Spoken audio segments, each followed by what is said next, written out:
Vamos de história. Dando continuidade aos nossos assuntos, vamos falar sobre o iluminismo, beleza? Então, o iluminismo foi um movimento intelectual que começou na Europa a partir dos séculos 17 e ganhou força no século seguinte, ou seja, no século 18. A França é o país considerado que liderou intelectualmente o iluminismo europeu. Tinha como principais características a valorização da razão, considerada o mais importante instrumento para se conseguir qualquer tipo de conhecimento, certo? Então, para os filósofos, o pensamento era a única luz capaz de iluminar as trevas do antigo regime, ao qual a gente já estudou. Os pensadores de grandes reconhecimento dessa época foram René Descartes, Montesquieu, Voltaire, Jacques Rousseau, Denis Diderot, Adam Smith, etc. Foi um momento de contestar os ideais religiosos que eram predominantes na época, além da economia política provocando mudanças sociais e culturais. O iluminismo era chamado de século das trevas. Ele trouxe ideias voltadas à razão para deslegitimar o modelo de Estado predominante na época.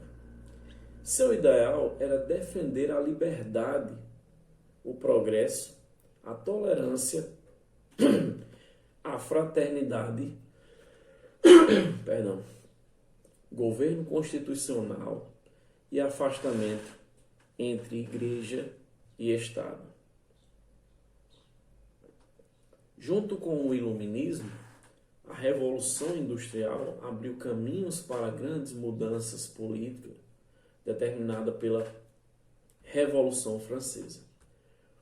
O matemático francês e filósofo René Descartes, considerado o pai do racionalismo, foi um dos precursores desse movimento. Em sua obra do Discurso do Método, que repercutiu na época, Descartes convida as pessoas a questionarem tudo o quanto for possível para se chegar à verdade. Para ele, somente através da dúvida é possível compreender o mundo. No final do século XVII e na primeira metade do século XVIII, a influência dominante sobre a ideologia do iluminismo veio das percepções mecanicistas, que eram a doutrina a qual os seres vivos são analisados ou entendidos a partir de uma sucessão de causa. Contudo, na metade do século XVIII, os iluministas iam se afastando pouco a pouco das ideias mecanicistas e começaram a se aproximar das teorias vitalistas. A teoria social e filosófica desenvolvida na segunda metade do século XVIII por autores que contribuíram com o iluminismo, como Denis Diderot, entre outros, tiveram grandes influências das obras naturalistas de Johann Friedrich, que classificou o ser humano como em raças. Algumas literaturas colocam o iluminismo como uma escola filosófica, mas não existe somente um movimento. Pensadores e cientistas de áreas distintas colaboraram para as mudanças do pensamento estabelecido pela época. Foi um momento de mentes brilhantes pesquisarem, escreverem e divulgarem suas descobertas e as suas teorias. O iluminismo ele desempenhou grande influência sobre o aspecto político e intelectual de boa parte dos países ocidentais. Algumas mudanças políticas importantes aconteceram, bem como a implantação e formação de estados-nação, a ampliação também dos direitos civis, além da diminuição do poder da igreja, certo? As ideias iluministas espalharam-se com rapidez na sociedade. Até os reis absolutistas, na época, receosos de perderem, né, o seu posto, passaram a adotar algumas ideias do iluminismo. Esses reis eram chamados de despotas esclarecidos, pois eles tentaram conciliar a maneira absolutista de governar com as ideias do avanço iluminista. Quais são as principais características do iluminismo? A razão é considerada uma fonte legítima para alcance de todo tipo de conhecimento, como eu falei. Faz-se imprescindível os questionamentos, as investigações para fomentar o conhecimento da sociedade, política e economia. Alguns pensadores acreditam na natureza de forma que ele seja capaz de explicar o comportamento humano e a sociedade. Crítica ao absolutismo, mercantilismo e as vantagens da nobreza e do clero. Defendem a liberdade política e econômica e a igualdade de todos conforme as leis.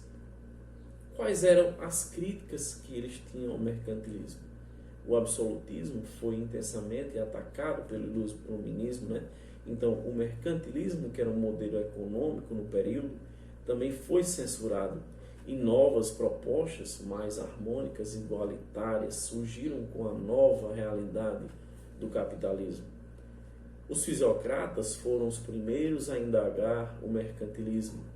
Para eles, a riqueza advinha da natureza, mas especialmente da agricultura e da pecuária, né? O comércio, portanto, não passava de uma troca de riquezas.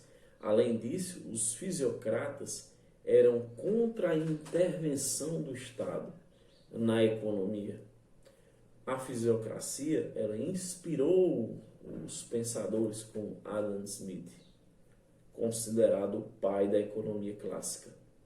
Um dos principais pensadores da escola fisiocrata foi o médico François Quesnay.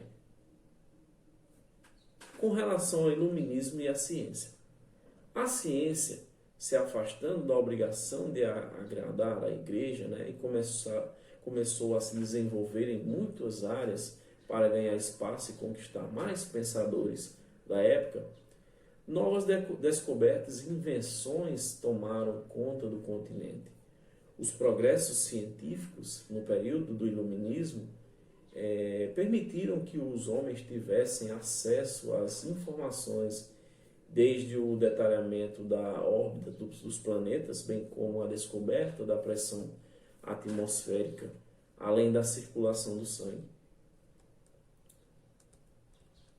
A astronomia, né, com relação à ciência, a astronomia foi uma das grandes revelações científicas, né?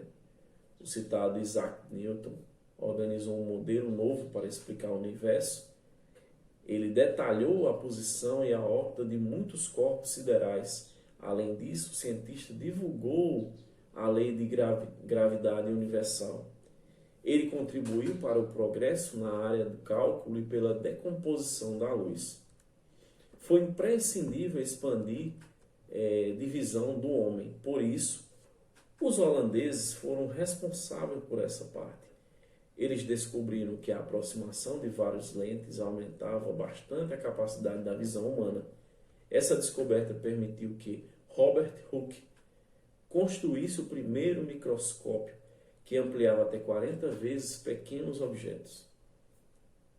Na área da química, Antônio Lavoisier, reconhecido pelo primor com o qual realizava as suas experiências, ele ajudou o químico a provar que a matéria, embora mudasse de estado por conta de reações químicas, sua quantidade não era alterada.